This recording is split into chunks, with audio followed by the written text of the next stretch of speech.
오늘 날씨가 많이 더워졌어요. 그죠? 이제 본격적으로 덥답니다. 이제 장마는 이제 끝났다고 방송도 나오던데 그래도 우리 순천이 그래도 좀 살기는 괜찮은 것 같아요. 왜냐하면 더운 대신에 습도가 좀 낮아서 제 친구가 그제 잠깐 이렇게 내려왔다 올라갔는데 내려가니까 덥잖아요. 여기도 되게 덥네 막 그러더라고요. 그래서 여기가 그래도 서울보다 나을 걸. 그랬더니 뭐 거기도 마찬가지다 그러더라고요. 그러더니 올라가서는 저한테 문자 왔더라고요. 여기는 정말 죽겠다 그러더라고요. 온도는 별 차이가 없는데 여기가 좀 이렇게 견디기는 오히려 낫더라고요. 습도가 많지 않아서 좀 그늘에 있으면 좀 시원하기도 하고. 그러니까 내가 사는 동네가 최고다 생각하시고 그러고 함께 지내면 좋을 것 같아요. 오늘 말씀의 제목은 어머니의 말씀대로입니다. 물론 어머니의 말씀이지만 룻은 어머니의 말씀에 순종하는 그것이 하나님의 뜻이라 여겼고 그것이 또 가족을 위한 길이고 그럼으로써 자기의 신앙의 어떤 그러한 순종의 모습으로 어머니의 말씀에 순종하는 그런 모습을 보였던 겁니다. 오늘 말씀의 내용을 보면 1절 말씀에서 룻의 시어머니 나오미가 그에게 이르되 내 딸아 내가 너를 위하여 안식할 곳을 구하여 너를 복되게 하여야 하지 않겠느냐 이렇게 말을 시작하고 있어요. 그러니까 안식할 곳이라는 건 어떤 얘기냐? 그러니까 가정을 꾸며줘야 되지 않겠냐라는 거예요. 룻은 시어머니 나오미를 따라서 이 베들레헴 그러니까 이스라엘에 있는 베들레헴으로 이렇게 왔어요. 그런데 그 원래 모압 여인이기 때문에 사실은 이 이스라엘 땅에 그것도 이 베들레헴 땅에 와서 산다는 건 사실은 큰 모험입니다. 남편도 죽었고요. 이제 그 말론도 죽고 자기 그 함께 있던 동서도 그냥 떠나갔고 이제 시어머니하고 단둘이만 와야 되는데 저는 그 생각이 들더라고요. 도대체 왜 시어머니를 끝까지 따르겠다고 했느냐? 물론 신앙의 결단이죠. 그렇죠? 어머니의 백성이 나의 백성이 되고 어머니 하나님이 나의 하나님이 되겠습니다라는 신앙의 결단이긴 분명히 결단인데 그러나 이 시어머니를 따르게 되는 이유는 남편 때문이잖아요. 그렇죠? 남편을 사랑하고 남편의 시어머니니까. 근데 남편이 죽은 뒤에 그것도 아주 젊은 나이에 있는 여기서 보면 소녀라고 말할 정도로 그렇게 젊은 그 아낙네가 나이든 시어머니를 모시고 그것도 자신의 고향 모압을 떠나서 이 베들레헴을 온다? 이건 사실은 좀 이해가 되기 어려울 정도로 대단한 여인인 거죠. 그러니까 베들레헴 안에서도 소문이 자자할 정도로 그래서 상당히 효녀 그러니까 효부라고 해야 될까요? 효부로서 소문이 날 정도로 그러한 이제 모습이 됐던 겁니다. 그래서 막상 와 보니까 그래도 뭐라도 있겠지 생각을 했는지 모르겠지만 아무것도 없죠.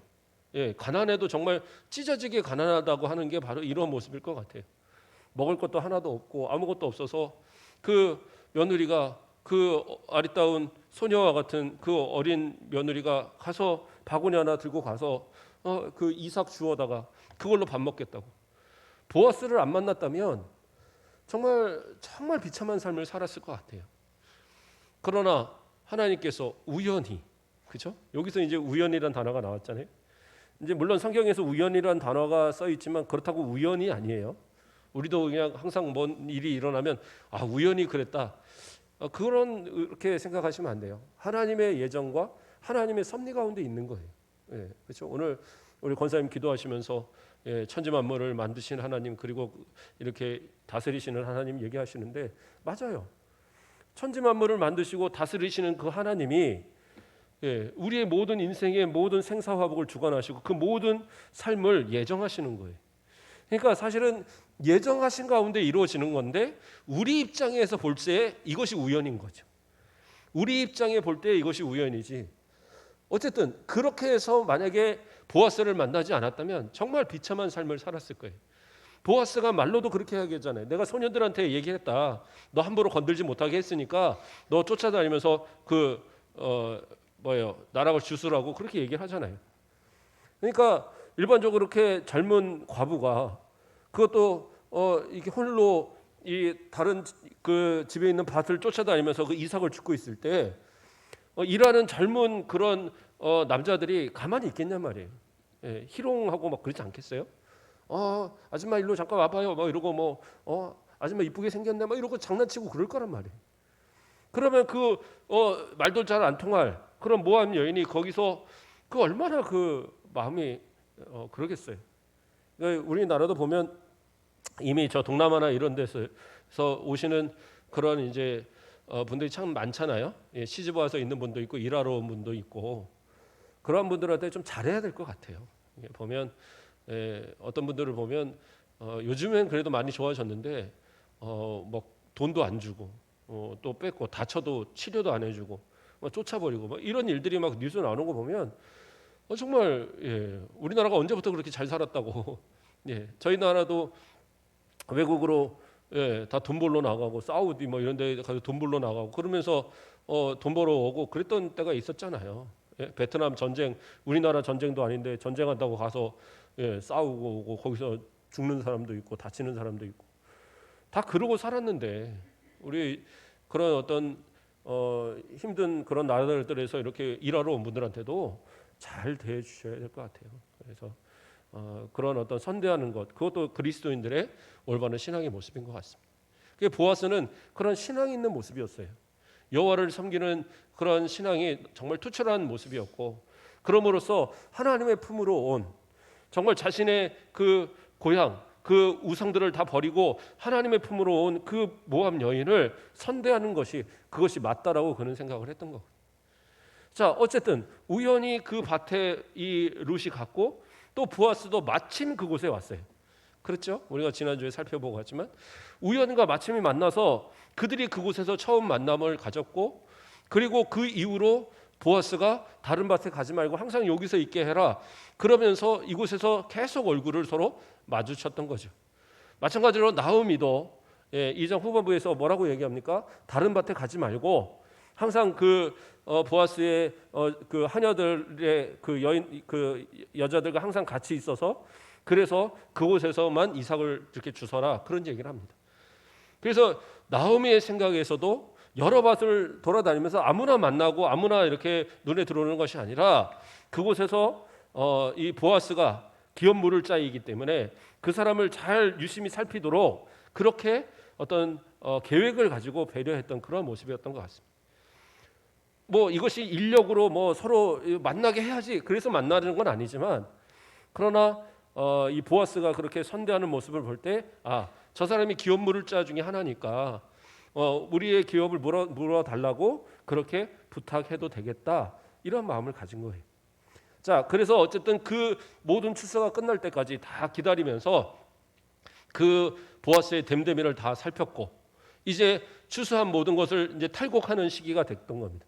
그리고 그 탈곡이 거의 끝날 쯤 되었을 때에 이때가 되었다. 이제 때가 되었다 생각을 해서 나오미가 이 룻에게 이제 본격적으로 누굽니까? 이 보아스를 한마디로 좀 꼬시도록 이제 이 조언을 하고 있는 거예요. 자, 그래서 2절을 보면 또 뭐라고 합니까? 내가 함께하던 하녀들을 둔 보아스는 우리의 친족이 아니냐. 그러니까 친족이라 얘기하는 것은 우리의 기업을 물을 자다라는 거예요. 그러니까 기업을 물을 자니까 이게 무슨 의미냐면은 우리가 지난번에도 얘기 한번 했잖아요. 빚진 것을 갚아줄 수 있는 사람이라는 의미예요. 빚진 것을 갚아줄 수 있는 사람, 물어준다라는 말 그대로 물어주는 거예요. 예. 어쨌든 기업을 물을 자라는 것을 밝히고 있는 겁니다. 친족이다라는 거. 그래서 그 사람은 결혼할 수 있는 사람이다라는 거예요.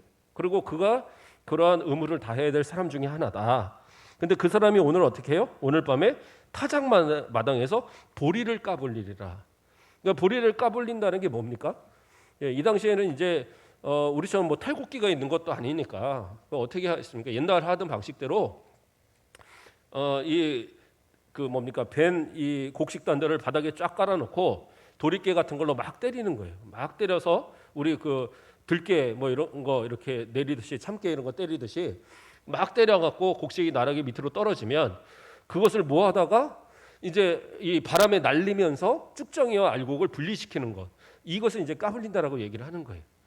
그러니까 좀 원시적인 방법을 했던 거죠. 이제 지금처럼 뭐 이렇게 현대화된 게 아니라. 그런데 이렇게 아이고 죄송합니다. 바람에 날려서 이렇게 까불리는 거는 뭐예요? 바람이 있어야 되잖아요. 근데 이 이스라엘의 여름에는 낮에는 바람이 잘 안 분대요. 뜨겁기만 하고. 그러니까 그 뜨거운 날에 거기서 막 이렇게 아무리 날려봐야 그냥 요 앞에 떨어지고 요 앞에 떨어지고 그러니까 잘 안 되는 거예요. 그럼 언제 하느냐? 보통은 5시 이후에, 보통은 저녁에 그러한 일을 한대요. 왜냐하면 그때부터 이 낮과 밤의 기온차가 심하니까 이제 저녁이 되면서부터 선선한 바람이 저 내륙으로부터 이제 훅 이제 불어 내려오는 거예요. 그 헐몬산에서부터 시작되는 그 찬바람이 쭉 타고 내려오는 그 바람이 이제 불기 시작하면 그때 이제 날려서 까불리는 거예요. 그때 날려서. 그래서 그 떨어진 이제 곡식들을 모아서 이렇게 모으는 그 작업을 하는 것이 이제 여기서 이제 까불린다라고 표현을 하는 겁니다. 그래서 타작마당이라는 곳으로 이제 그 모든 곡식단을 갖다 놓고 거기서 이제 이걸 하는데, 여기서 이제 조금 이제 제가 읽으면서도 여러 번 이제 고민을 하면서 헷갈렸던 부분이 있어요. 어떤 부분이냐? 자, 하인들이 상당히 많잖아요. 하인들이 상당히 많았는데 당연히 그 하인들이 탈곡을 해야 될 거 아니에요. 까불리는 것도 하는데, 근데 왜 거기 굳이 거기서 밤을 지내면서 거기 보아스가 있어야 되는가? 그게 잘 이해가 안 가더라고요. 그렇잖아요. 그것도 이제 뭐 하인들 붙여서 하고 하면 되는데, 그런데 이제 이것을 이제 주석들이 여러 군데를 찾아보니까 그런 얘기를 하더라고요. 이 풍습이 그렇대요. 풍습이 일은 하인들이 열심히 하는데, 그래서 그 모든 탈곡이 거의 끝나고 이제 마지막에 이 탈곡할 때가 되면 그때는 이제 잔치를 베푸는 거예요. 잔치를 베풀어서 그 잔치 가운데 먹고 마시고를 다 하고, 그래서 하인들은 오히려 들어가서 쉬고 또 내일도 일하고 해야 되니까 쉬게 하고, 주인이 그 곡식의 주인이 그 밤을 지킨대요. 그것이 이제 풍습으로 있었다, 이런 얘기가 써 있더라고요. 그러니까 그렇게 되면 이해가 되더라고요.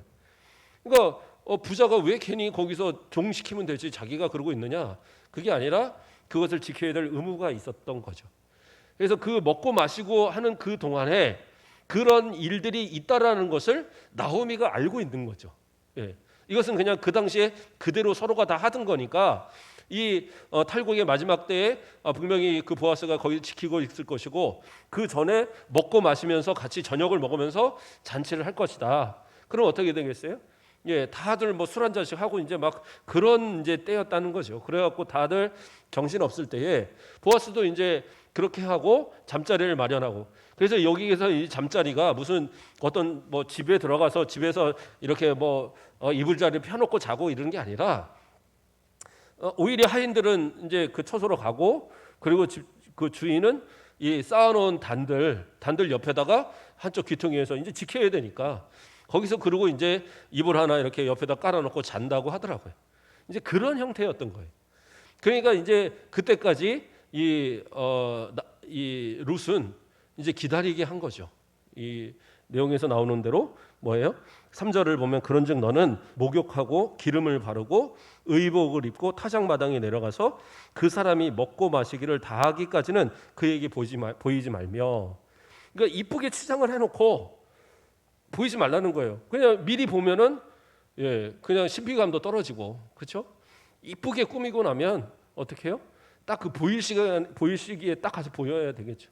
어쨌든 향수도 뿌리고 뭐 목욕도 하고 옷도 새로 입고, 그리고 이제 가되 몰래 한쪽에서 있다가 다 먹고 마시고 하인들 가고 이제 거기서 이제 깔아놓고 그래 이제 자야지 하고 지키면서 그 곡식단을 지키면서 잠을 잘 때에, 그때에 어떻게 해요? 그 발치 저 발 밑에서 이불을 살짝 들추고 거기서 이렇게 누워 있으라는 거예요. 참 어떻게 보면 요즘같이 그렇게 하라 그러면 연인들이 그렇게 할까요? 그런데 이 당시에는 이제 이런 풍습이 있었던 거죠. 우리나라 옛날 뭐 보쌈 풍습이 있듯이 여기서 이제 기업 물을 자이기 때문에 거기 가서 그 의무를 행하라라는 요청으로 그 밑에서 있는 거예요. 그렇다고 해서 이것이 나오미가 강압적으로 너 가서 해라 그런 건 아니에요. 분명하게 선택에 대한 부분들을 나오미가 룻에게 다 보여주고 있는 거예요. 그러니까 그 4절 말씀에 가서 뭐라고 그래요? 그가 누울 때에 너는 그가 눕는 곳을 알았다가 들어가서 그의 발치 이불을 들고 거기에 누우라. 그가 내 할 일을 내게 알게 하리라. 이렇게 하니까 뭐예요?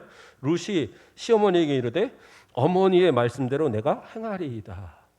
그러니까 룻이 결정을 하는 거예요. 그러니까 나오미가 너 가서 해 이게 아니라 룻이 결정을 하도록 이 나오미가 룻에게 이제 상황 설명을 한 거예요. 그러니까 명령했다기보다는 이것을 하라고 말했지만 그것을 받는 룻은 자신이 선택을 한 겁니다. 사실 어떻게 보면 아까도 말했지만 며느리가 이 어린 나이에 과부가 됐는데 과연 몇 년이나 같이 살았는지 모르겠습니다.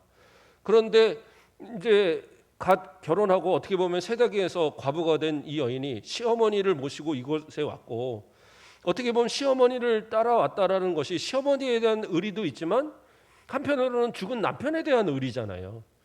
그런데 그 남편의 의리를 가지고 왔는데 시어머니가 너 저 남자하고 결혼해. 그런다고 했을 때 그걸 내 하는 것이 쉬운 일인가?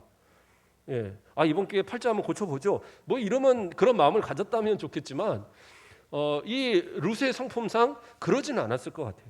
그러나 룻이 그렇게 결혼을 승낙하는 이유는 다른 게 아니에요. 집안에 대한 대를 이을 수 있는 유일한 방법이니까. 그렇죠? 기업 물을 자가 해야 될 부분 중에 하나가 물론 그것은 형제들 간에 나오지만 율법 안에서는 뭐 이 다른 친족까지 그렇게 대를 이어주는 그러한 부분은 사실은 나오진 않아요. 그런데 나오미가 좀 더 확장시켜 갖고 요구를 했던 그런 부분인데 어쨌든 가족을 어떤 대를 이을 수 있는 그러한 그러니까 죽은 남편의 후손을 만들 수 있는 유일한 그런 방법이고 또한 그것이 이 나오미와 또 자신을 위한 가장 좋은 선택이라고 생각을 했기 때문에 스스로 선택을 하게 된 겁니다. 그래서 그 선택을 따라서 어떻게 해요? 어머니의 말씀대로 내가 행하리이다. 그렇게 이제 순종을 해서 갔습니다. 그렇게 돼서 어쨌든 그가 이제 기회를 봐서 이 어머니의 말씀대로 그 나오미가 그렇게 진짜 가서 한쪽 구석을 차지하고 그곳에 가서 잠을 자고 있는 겁니다. 그래서 다른 하인들은 다 떠나가고 그러니까 이제 다 아무도 없고 그 나오미 그 보아스만 있는 것을 알고 그리고 가서 어머니의 말씀대로 거기서 이제 발치 밑에서 이렇게 누워 있는 겁니다. 그러니까 그것이 이제 보아스가 뭐 누웠자마자 바로 가서 누운 게 아니라 어디 구석에서 숨어 있다가 시간을 본 거예요. 그래서 잠이 들어 있는 상태, 완전히 잠이 들어 있는 상태를 이렇게 확인하고 그리고 가서 발치해서 누워 있는 겁니다. 그래서 그렇게 있다 보니까 어느 순간 보다 보니까 이제 이 보아스가 잠이 깨기 시작한 거죠. 그래서 발에 뭐가 걸리는 거예요. 발에 뭐가 걸려서 발로 이렇게 해보니까 뭐가 여인이 하나 거기 이렇게 있는 거예요. 껌껌하니까 잘 보이지도 않는데 어떤 여인이 거기서 이렇게 있는 겁니다. 그래서 너는 누구냐 하고 이제 소리를 치죠. 그래서 8절을 보면 밤중에 그가 놀라 몸을 일으켜 본즉 한 여인이 자기 발치에 누워 있는지라. 그러니까 잠자고 해서 몰랐던 거예요. 몰라고 자다가 뭐 발을 이렇게 쳤든지 뭐 어떻게 했는데 뭐가 불컹하고 발에 걸리니까 이게 뭐요? 하고 이제 일어나서 보니까 여자가 있는 거죠. 근데 그 깜짝 놀라서 너 도대체 누구냐? 움직이면 쏜다 막 이러듯이 너 누구냐? 딱 이러는 거예요. 그러니까 그때 9절에 가서 뭐라고 합니까? 이르되 내가 누구냐 하니 대답하되 나는 당신의 여종 루시오니 당신의 옷자락을 펴 당신의 여종을 덮으소서 이는 당신이 기업 물을 자가 됨이니이다. 당신이 기업 물을 자이기 때문에 나를 받아들여서 나로 인해서 그러니까 나를 부인으로 받아들여야 될 의무가 있다. 그러니까 당신이 이 시간 나를 받아들여서 동침을 하라라고 이제 요구하는 겁니다. 그러니까 이 요구가 어떻게 보면 나오미와 룻의 입장에서는 정당한 요구입니다. 무슨 이게 상당히 무슨 뭐라고 표현할까요? 그렇게 불합리한 그러한 요구를 지금 하고 있는 게 아니라 기업물을 자기 때문에 당신이 기업물자로서 그런 의무를 다 하십시오라는 요구를 하는 겁니다. 근데 이제 우리가 여기서 잘 생각해야 할 것이 그럼 기업을 물을 자는 그 상대방이 요구하는 대로 그 어려움에 처한 그 사람이 요구하는 대로 다 들어줘야 되느냐? 그렇지 않아요. 율법은 아무리 신족이라고 해도 그것을 무조건 의무로 하도록 나오지 않습니다. 내가 하기 싫으면 안 해도 돼요. 대신 이스라엘에서 좀 손가락질을 당할 뿐이지 내가 하기 싫으면 안 해도 상관없습니다. 그럼에도 불구하고 지금 룻은 어떻게 보면 나오미에 대한 그런 명령보다도 보아스에 대한 확실한 어떤 확신을 가졌기 때문에 가서 이야기했다고 보면 그게 오히려 맞을 것 같습니다. 그래서 오랜 시간 동안을 거기서 이 이삭을 죽고 하면서 보아스의 됨됨이를 충분히 보았고 이 정도의 사람이면 남편으로 살아도 되겠다라는 어떤 그런 확신이 있었던 것 같아요. 그래서 가서 그것을 요구할 때에 그러니까 그때에 그 보아스는 뭐라고 얘기합니까? 예, 그가 이르되 내 딸아 여호와께서 내게 복 주시기를 원하노라. 내가 가난하건 부하건 젊은 자를 따르지 아니하였으니 내가 베푼 인애가 처음보다 나중이 더하도다 이렇게 하고 있어요. 그러니까 내 딸아 여기서 또 얘기합니다. 내 딸아 이야기하는 것은 친족이다라는 의미고 사실은 나이 차이가 좀 있다라는 의미예요. 그렇죠? 같은 비슷한 동년배에서 내 딸아 하지는 않습니다. 그러니까 이것은 같은 친족 안에서 나이가 좀 있거나 서열이 위에 있거나 그런 사람이 아랫사람을 부를 때에 쓰는 보통 그런 말입니다. 그래서 어떤 분들은 이 보아스의 나이가 상당히 많을 걸로 봅니다. 그래서 어느 정도 많으냐? 나오미의 남편 엘리멜렉의 나이 정도가 되지 않을까? 상당히 나이가 많은 거죠. 예, 그 정도의 관계. 그러니까 엄밀히 말하면 아마 초원인 관계는 아닌 것 같다라는 생각이 듭니다. 그렇게 설명이 나오는 것은 없는데 왜냐하면 이제까지 이런 어떤 유력한 집안을 이끌고 그럴 만큼의 큰 부자가 되기까지 장가를 안 갔다는 게 말이 안 되거든요. 예, 그러나 기업 물을 자이기 때문에 그 기업 물을 것을 시행할 수 있고 그렇게 해서 결혼을 하는 그런 관계가 되고 뭐 아니면 이제 호라비가 됐거나 뭐 이런 일도 있을 수 있겠죠. 그러나 성경에 그런 부분은 다 제외를 시켰기 때문에 정확하게 모르지만 그래서 어떤 학자들은 어쨌든 이렇게 부르는 호칭이나 이런 걸 볼 때에 나이가 상당히 많을 것으로 차이가 그렇게 이야기를 합니다. 그러면서 또 이야기하는 것이 뭐였어요? 그 뒤에 이어서 나오는 것이 여호와께 너희 복을 주시기를 원하라 하면서 가난하건 부하건 젊은 자를 따르지 아니하고 이렇게 나오고 있어요. 그러니까 가난하건 부하건 젊은 자를 따르지 않는다는 건 뭐예요? 지금 상당히 이 룻의 나이가 어리고 또 보통은 젊은 그런 사람들에게 관심을 가질 만한 그런 나이라는 거예요. 그러니까 젊은 자들에게 관심을 갖는다라고 얘기했을 때는 자기는 뭐예요? 나이가 많다는 거죠. 그러니까 이 룻이 상대하기는 상당히 나이가 많은 관계 속에 있는 그런 차이. 그래서 그럼에도 이렇게 유심히 지켜봤다는 거죠. 지켜봤는데 젊은 사람들한테 그렇게 관심을 갖지 않고 항상 조신하고 그런 어떤 현숙한 여인으로서 잘 지키는 그런 모습이었다는 걸 내가 안다. 이제 그런 의미로 얘기를 하는 거예요. 그리고 이어서 또 뭐라고 합니까? 예, 내가 베푼 인애가 처음보다 나중이 더하도다. 그래서 여기서 말하는 인애가 바로 헤세드입니다. 헤세드. 그러면 이거 하나님께만 쓰는 거 아닙니까? 아니요, 이게 사람들 가운데도 씁니다. 그래서 하나님께서 우리가 오전에도 뭐 살피고 했었지만 하나님의 인자하심이다라고 얘기할 때는 언약에 기반한 변치 않는 사랑을 이야기할 때에 헤세드라는 단어를 쓰고요. 사람들 간의 이거는 뭐냐면 의리 있는 그러한 어떤 사랑이라고 표현할까요? 예, 부부 간의 변치 않는 사랑, 부모와 자식 간의 또 변치 않는 사랑을 이렇게 이야기할 때도 이러한 헤세드를 사용을 하는 거예요. 그래서 보아스가 가만히 잘 살펴봤다라는 거예요. 근데 너의 처음 인애가 너의 처음 사랑이 처음 사랑보다 나중 사랑이 더 크다 이렇게 이야기해요. 그러니까 이게 무슨 의미냐? 그러니까 보아스가 볼 때의 처음 사랑은 뭡니까? 이게 뭐 결혼해서 그 남편과의 처음 사랑이 아니라 어머니를 모시고 이 베들레헴까지 왔다라는 그 의리 있는 그 사랑, 그게 대단하다는 거죠. 그렇죠? 이게 아까도 처음에도 얘기했지만 일반적인 사람으로는 선택하기가 어려운 얘기입니다. 누가 아무리 저희도 내가 젊은 나이인데 그렇잖아요.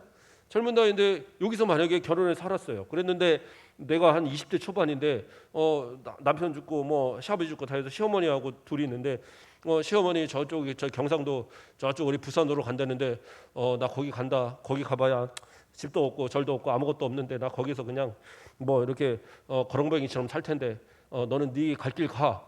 그런데도 저는 어머니를 저는 끝까지 모시겠습니다. 그리고 따라갈 그런 며느리가 몇이나 되겠어요. 근데 이 룻은 대단합니다. 그래서 그 처음 사랑도 대단한데 그러면 그 나중 사랑이라는 건 어떤 의미냐? 그 집안을 위해서 그 어린 여인이 그 젊은 남자들 그렇게 해서 얼마든지 제가 할 수 있음에도 불구하고 그러지 않고 그리고 상당히 이뻤단 말이에요. 앞에서의 내용들을 봤을 때 상당히 아리따고 이쁜 그러한 외모를 가졌던 이 룻인데 그러한 여인이 그러한 어떤 젊은 사람들에게서 마음을 갖지 않고 그 집안을 위해서 또 이 어머니를 위해서 그리고 그 죽은 남편의 의리를 위해서 그 대를 잇기 위해서 이러한 결단을 한다는 것 이것이 이것이 헷세대가 아니건 불가능하다는 거예요. 그럼 변치 않는 그런 사랑을 보이는 그 다음 사랑이 더 크다. 그리고 이렇게 칭찬하는 거예요. 그런데 보아스는 상당히 뭐라고 그럴까요? 이 이성적인 사람이고 또한 그 성품이 대단히 좋은 그런 올바른 사람이었던 것 같습니다. 충분히 그 여인을 그냥 받아들일 수 있었어요. 내용을 볼 때는 보아스가 마음이 없던 것도 아니에요. 항상 지켜봤고 누구보다 괜찮은 여인이었고 그래서 그 여인이 이렇게 요구할 때 충분히 받을 수 있었지만 그러나 그러지 않았습니다. 왜냐하면 자신이 기업 물을 자이지만 자기보다 앞선 사람이 있었어요. 자기보다 앞선 사람이 있었기 때문에 자기가 아무리 기업 물을 자 중에 하나 친족 가운데 하나라고 해도 이 여인을 그냥 받아들였을 때는 오히려 문제가 많이 될 수 있어요. 그냥 뭐 결혼하는 건 문제가 아니지만 어떻게 보면 모압 여인을 아내로 받아들였다는 보아스의 입장에서도 문제가 되는 거예요. 절차를 다 무시한 그냥 받아들였다고 한다면 그것은 그냥 이방인과의 결혼이에요. 그렇기 때문에 그것으로 인해서 비난받을 상황이고 또 룻도 마찬가지로 정식적인 어떤 그러한 루트를 통하지 않고 그러한 규율을 통하지 않고 그냥 이렇게 야밤에 쳐들어가 갖고 저를 받아주세요. 이게 아무리 절차가 맞다고 그래도 그 방법이 옳지 않은 거거든요. 그렇죠? 그 기업 물을 자에게 요구할 수 있는 분명한 정당한 이유가 있어도 방법이 옳지 않으면 그것으로 인하여 비난받을 만한 일들이 분명히 있다라는 거죠. 그랬을 때 보아스는 어떻게 합니까? 그 여인한테 안심을 시킵니다. 내가 무슨 말을 하는지 내가 다 알아들었다. 내가 그대로 실행을 하겠다. 그래서 시행을 하겠다라는 것이 보아스가 나중에 너하고 결혼하겠다 이 의미가 아니에요. 네가 기업 물을 자를 찾고 그리고 그 집안을 위한 이러한 큰 결단을 하는 것을 내가 알았으니까 내가 끝까지 도와주겠다라는 거예요. 협력하겠다라는 겁니다. 그래서 안심을 시키고 돌려보내는데 어두운 밤이니까 함부로 보낼 수 없으니까 그 밑에서 잠을 자게 합니다. 그리고 이른 새벽 아직 해가 막 뜨기 직전에 그 하인들이 들어오기 전에 그를 먼저 깨워서 뭐를 줍니까? 그 보리를 갖다가 6대를 그 입고 온 그 겉옷에다가 벌리게 해서 거기다가 이렇게 담아서 6대를 담아서 돌려보내요. 그리고 이 자초지정을 이 나오미에게 룻은 다 이야기합니다. 그랬을 때 룻은 이 보아스의 말이 어떤 의미인지를 다 알아들었어요. 그래서 이제는 그가 알아서 시행할 거다. 그가 알아서 시행할 거니까 걱정하지 말고 그냥 두어라. 그렇게 이야기하고 있어요. 3장 저 뒤에 쭉 내려가서 보면 8절에 보면 이에 시어머니가 이르되 내 딸아 이 사건이 어떻게 될지 알기까지 앉아 있으라. 그 사람이 오늘 이 일을 성취하기 전에는 쉬지 아니하리라 하니라. 그러니까 보아스의 상품을 알았던 거예요. 그 사람이 빈말을 할 사람도 아니고 그러니까 이제 더 이상은 가서 뭐 이렇게 졸르고 뭐 어떻게 가서 얼굴을 보이고 이럴 필요 없고 기다리자. 기다리면 그가 이제 알아서 할 거다. 그래서 물론 이제 4장에 우리가 다음 주에 살펴볼 때에 그가 어떻게 일하는가에 대한 내용이 나옵니다.